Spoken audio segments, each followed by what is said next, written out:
Hello and welcome to this episode of the Hello First Name podcast, Season 2. My name is Rasmus Hårlind, author of the book Hello First Name, and the theme of this season is how to solve the content crisis for personalization. Let's dive in. Hi everybody, I am Rasmus Hårlind. I am the author of the book Hello First Name, and the theme of this season of the Hello First Name podcast is how to solve the content crisis for truly scalable personalization. So after having data and insights sorted, as a brand, the content crisis suddenly becomes the next major challenge.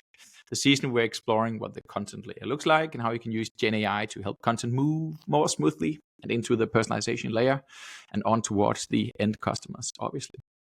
Remember that all models that we are discussing in this podcast, including the content layer and the personalization layer, can be downloaded and are free to use. The original book, Hello First Name, can likewise be downloaded as either the full audiobook or as a written abstract. All links are in the show notes. And worth mentioning is also that the podcast is brought to you by our sponsor, the omnichannel marketing automation platform Agilic. Could it be the MA platform best suited to tackle the content crisis of personalization? Judge for yourself. Visit www.agilic.com for more information. But now on to this day's special guest. And I'm extremely happy to welcome you, Zsuzsa. Welcome to the show. Hi, Rasmus. I'm happy to be here. Good to see you again. I think last time we saw each other, we did a video that is suddenly being used at universities for explaining it was a kind of a breakup video. You broke up with me, so yeah, I remember that. We're back. Loyalty and marketing automation is back together. So, but I think it was a good, fun way to sort of talk about how things fit together. And if you have like a loyalty program that no one knows about, then it doesn't do anything. Or if you don't have anything to say, then marketing automation can indeed be quite annoying. So that worked at least enough for us to be featured at some universities. So that was fun. It was fun. Now we're here doing content again. And Zsuzsa, for those that don't know you, I mean, you've been driving force at Antavo, the loyalty management platform. You've been influencing loyalty programs globally from not only a thought leader perspective, but obviously also through the Antavo platform that helps drive this. But maybe if you can share for the audience a bit about your journey and what excites you about working in loyalty, and maybe also the story of Antavo. Yes. I'm one of the co-founders of Antavo. We started the business like more than a decade ago, and we are in loyalty since 2017 or so. We have a couple of customers who are customers ever since, so they are so loyal to us, and then we are very happy about that. Proving the point, yes. Antavo is a loyalty management platform. So we fit very well together with marketing automation, with CRM, and our specialty is to do the loyalty program logic with all the tiers, the point balances, and the rewards.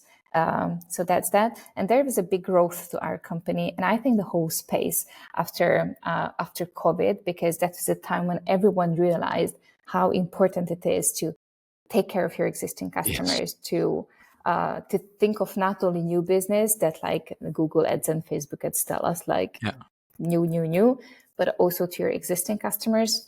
And it helped the whole industry bloom. Yeah, loyalty has seen like a really big boom. And I think for all retailers and also maybe hospitality and the other industries that you're serving, I think really a loyalty platform should be part of their MarTech stack. It's almost become like a given. I still see many companies that have built it like customized on their own, and it's bespoke. That could probably benefit from like re-platforming into one. Oh yeah, they are a great source of business for us, I have to tell, because they have the program, they have the pain, yes, they have the people, they have the budget. So they just really know what they're not happy with, and they know where they want to go. So most of the new business that we win as a company is coming from loyalty program replatforming. Yeah, I could imagine. Or just platforming. I mean, I guess if you're on a bespoke situation where you don't have a real platform, it's just a custom solution. Then, I'm sure they can find Antavo.com, Antavo.com, and probably there'll be someone in the other end once they hit that demo button.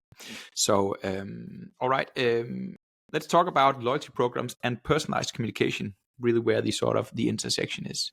I mean, as you just said, loyalty programs are there to deepen and strengthen customer relationships from an emotional level, obviously, but ultimately people are looking to get more repeat purchases and thus customer lifetime value.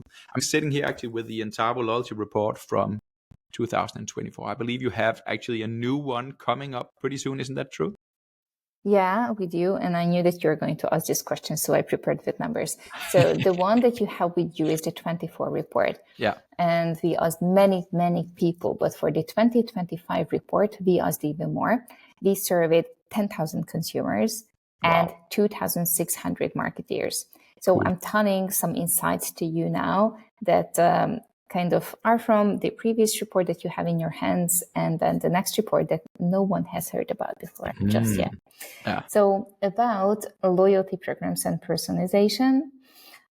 So according to last year's numbers, which is 30 million loyalty program member actions analyzed on Antavo, we see bigger annual spend for loyalty program members who redeem personalized rewards. So not just rewards that are given to them, but rewards that are tailored to them, or that something that they consciously choose from a list.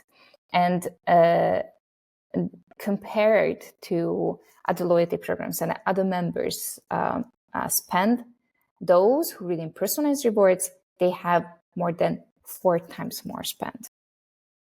So 4 times more. 4 times more. Yeah. For those who redeem personalized rewards. Yeah. And another number, which is coming from this report, 8 out of 10 consumers prefer to buy from brands that offer reward customization. Yeah. I will be happy to go deeper in reward customizations when you pick exactly what you want as a customer. So the consumer can pick their own benefit. There is some agency rewards to the customer that they can not only consume things, but they can also act on what they actually want. And it seems that it's a nice strategy that resonates well with consumers. Yeah. I guess if you choose your offer, if you choose your benefit, then you're also more mentally sort of prone to actually do something about it, because it's something that you said yes to, but then the redemption becomes the sort of the second saying of yes, the second moment of truth in that.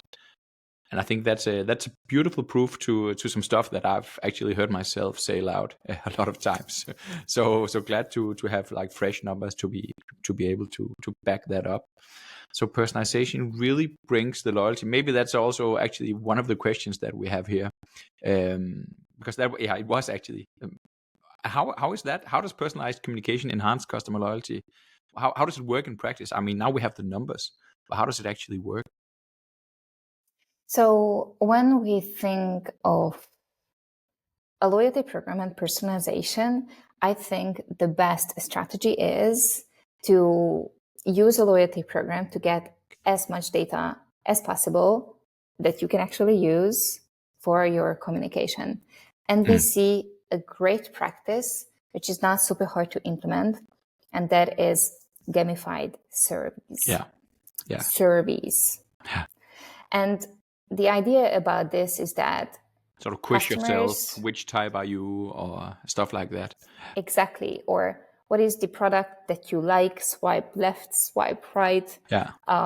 Or what are your skin type preference? How your skin is, or what kind of fragrance you would like to choose based on your mood, based on the emotions that you would like to feel.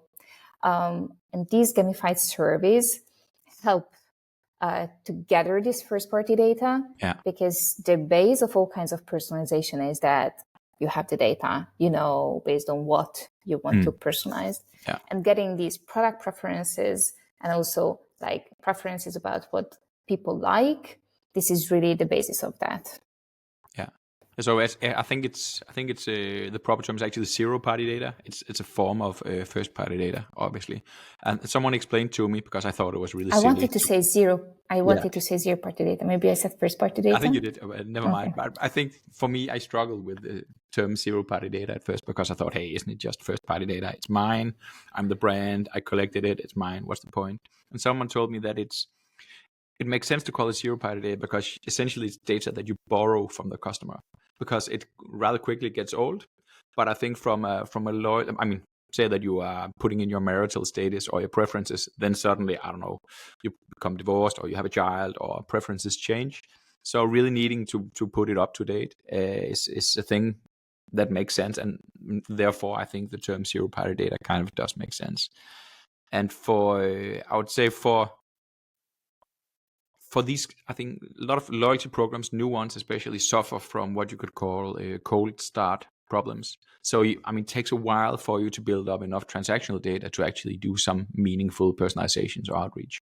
So really what I'm hearing from you is that the way of doing this sort of gamified approach to quiz yourself or finding out, like in a welcome program or onboarding, what are people's preferences will really get you to be able to do that personalized communications rather quickly.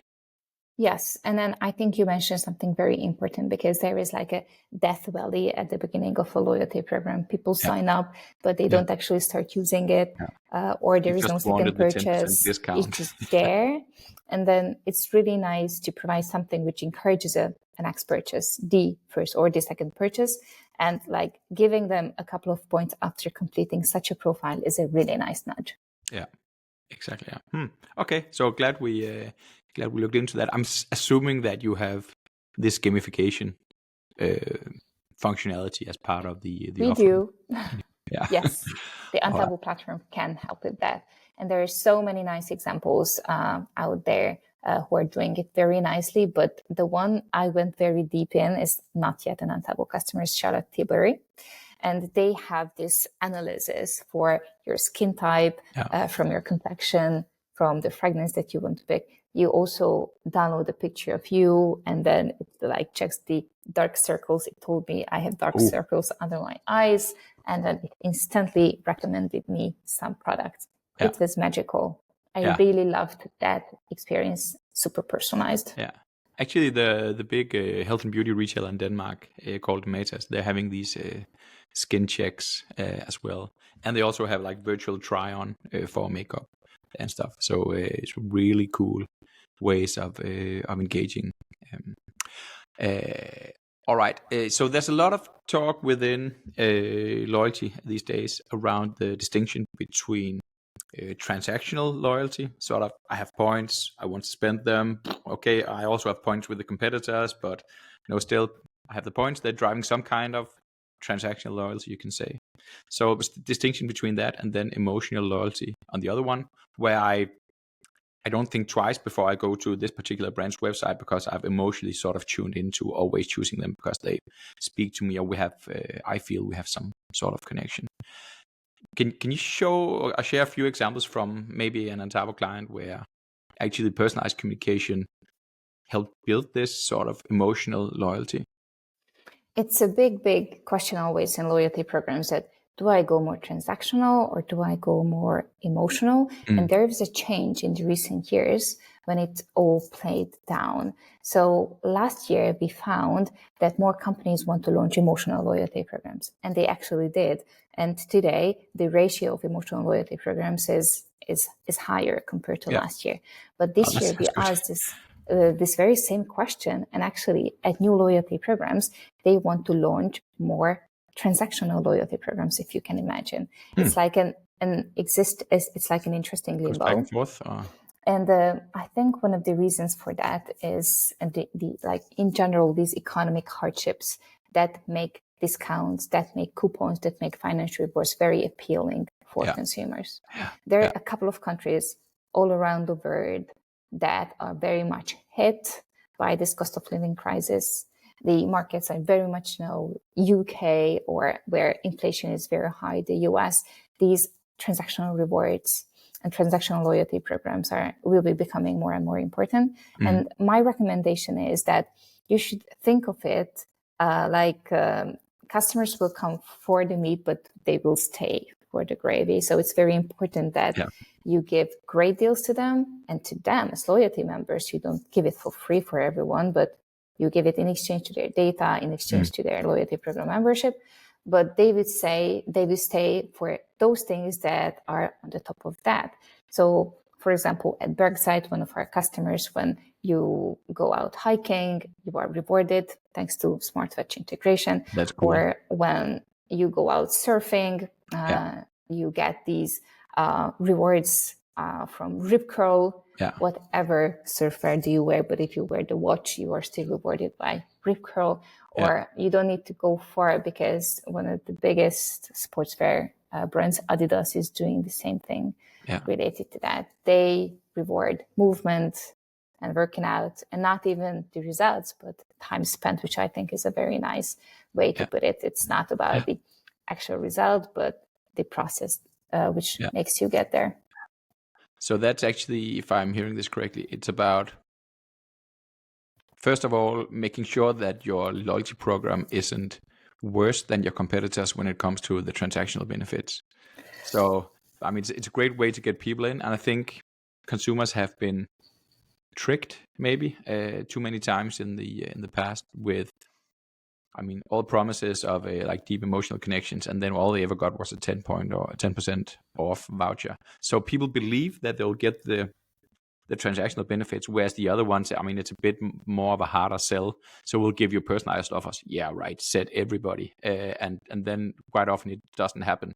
So what I can relate to now as a consumer, if I sign up, is the immediate discount that I get, and then over time, if you then show me with like small tokens of gratitude or random acts of kindness, or allowing me to self-serve and customize sort of my own set of benefits, that will allow me to get closer to the brand. And then without me necessarily noticing it, I will start to build up an emotional preference for the brand, because it's, wow, I get points when I surf. That's nice.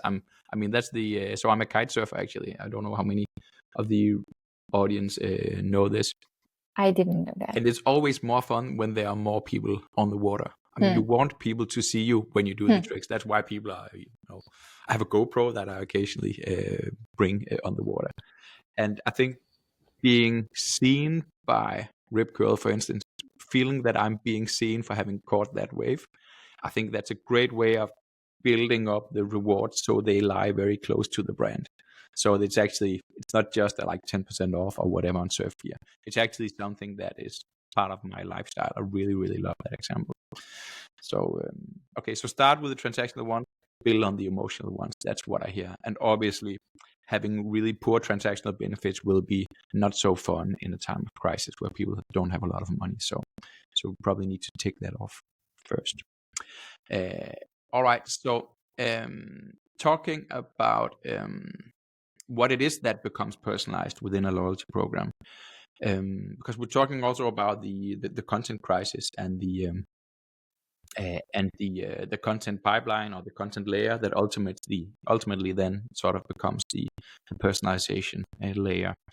And talking about the loyalty concept, the loyalty content, do you see loyalty programs as mainly a source of insights that brands then use to personalize the communication that they have sent out maybe anyways? I mean, like product recommendations, up and cross sales, win back campaigns, and etc.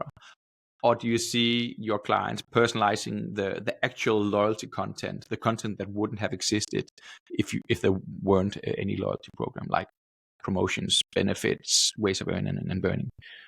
The second one, we see that loyalty programs are used as a source of action, because nothing is more personalized than your own space on a brand's website. Like, you see your own name, you see these are the 200 points I could spend, these are the vouchers specifically for me, or these are the rewards that I could pick from. So the action, what companies get out of the loyalty program, is the first thing that we see. And the second is that the personalization comes after that, the tailored communication comes after that, because of course they know more and more about their consumers. Yeah. Okay. So actually there's a specific set of content that is only within loyalty, and that's both used for explaining what the program is, but also making sure that I, as a customer, actually get the best of the program.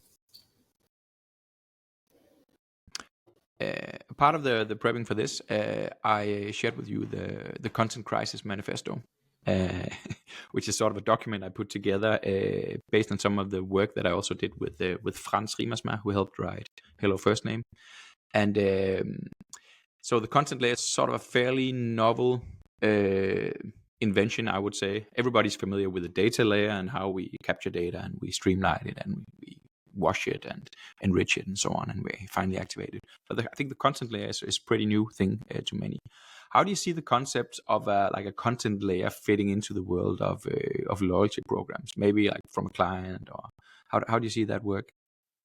I see that the content layer is mainly delivering the message that, well, the data layer produces, and the loyalty program can contribute to both. The loyalty program can contribute to the data layer because you know more about the customer. Yeah, all transactional data and preferences and whatnot. Exactly. And the content layer is where the message is delivered. It is delivered only to silver tier members, or it is delivered because you have points expiring. Yeah. So the loyalty programs make points in time in relationship with the brand actionable and timely and urgent, because they need to act if their points are expiring. If there is a special deal now because tomorrow will be double point campaign or double point days, then I would need to act. So I see this is how a loyalty program can feed both into the data layer and into the content layer.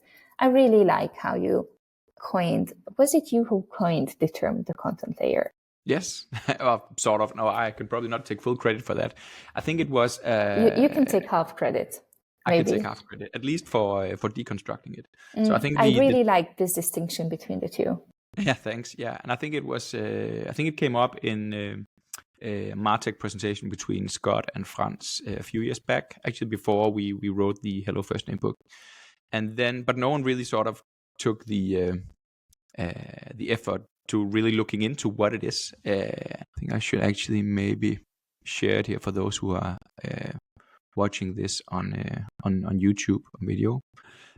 So this is actually the idea here that everybody's familiar with the data layer. This is a very simplified version of it. And then pretty clear after a while that something needed to sort of happen in parallel with this, which was then the data layer. The content layer. It's kind of a parallel process where you're collecting all the content because you already have your core brand story, you have your corporate visual identity and so on. And then actually that becomes into master content. Then you're modeling the content for maybe localization, and then you are activating it like on websites and on apps perhaps.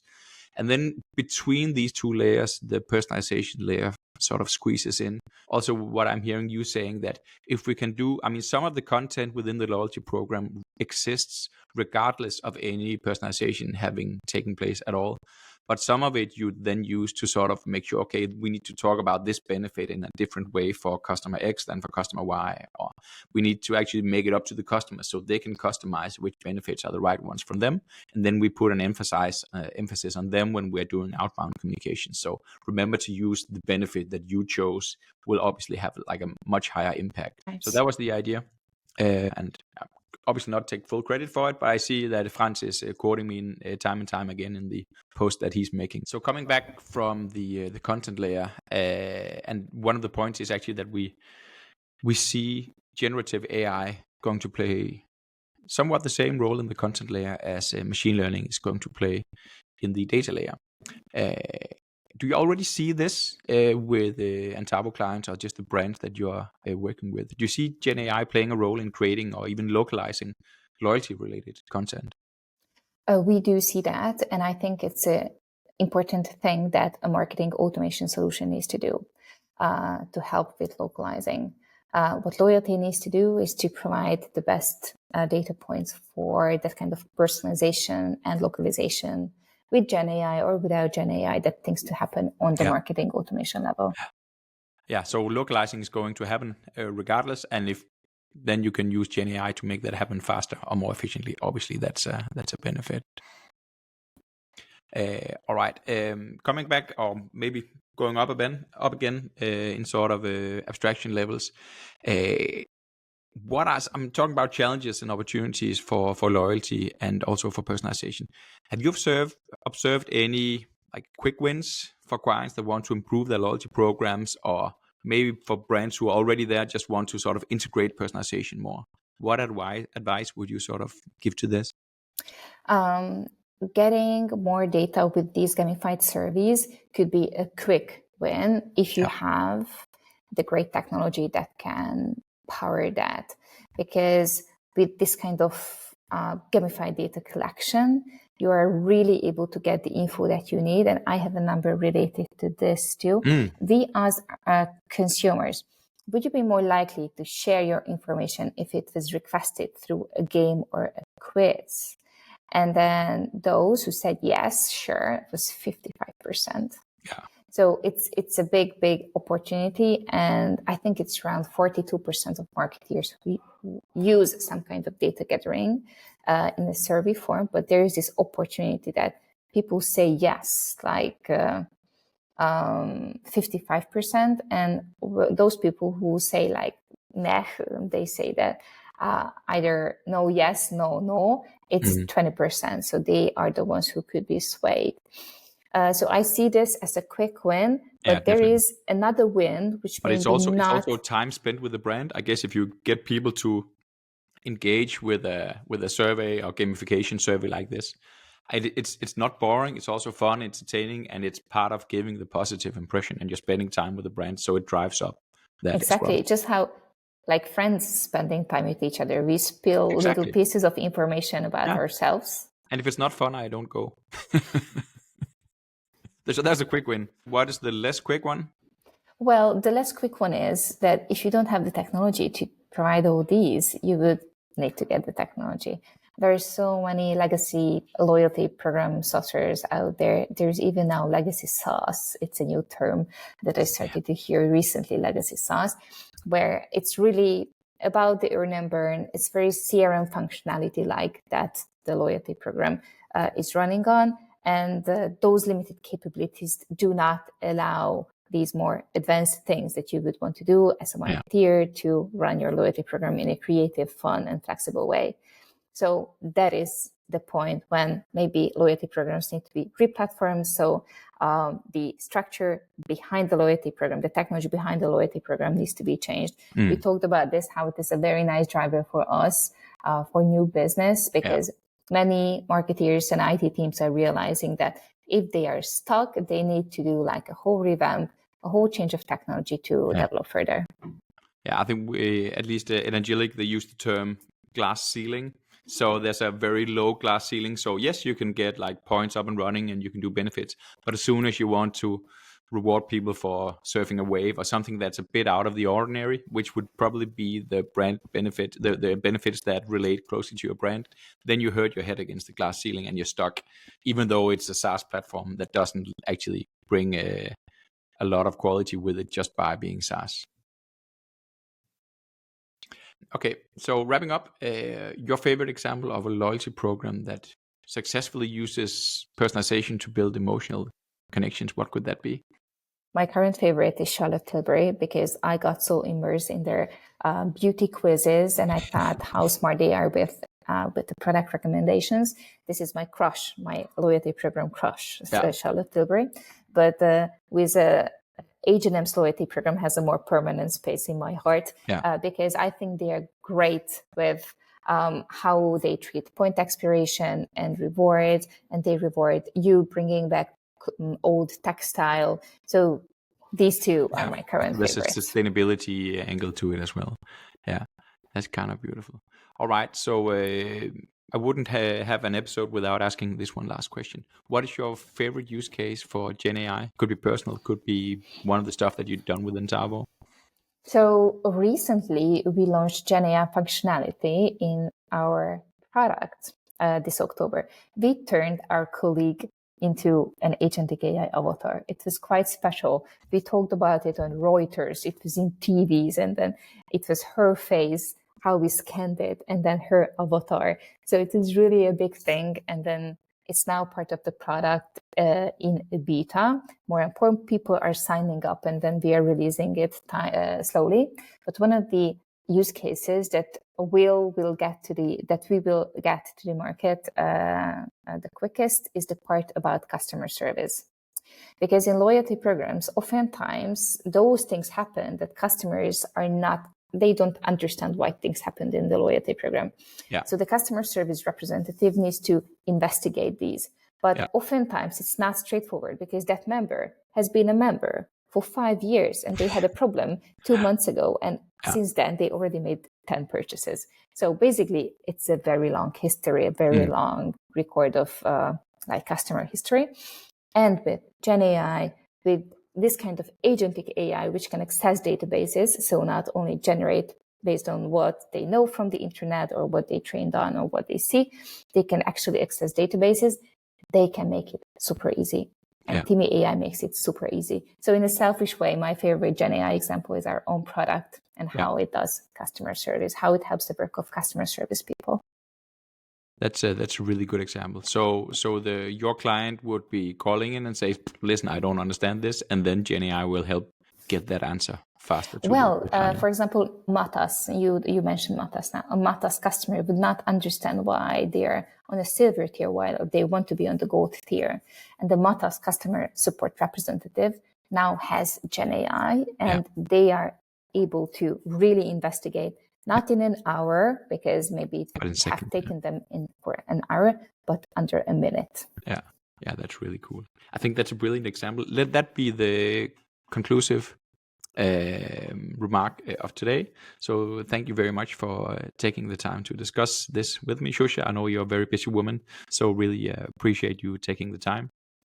And for the audience out there, I would say thank you for listening in, and I hope to see you again in the next episode. So until then, remember that you can download all the stuff that we are talking about here. I'll put links to that in the show notes. So, ta-ta.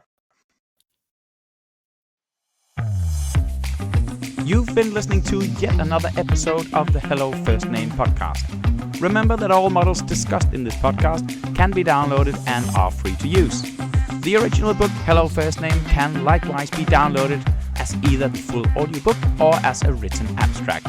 All links are in the show notes. The podcast is brought to you by our sponsor, the omnichannel marketing automation platform, Agilic.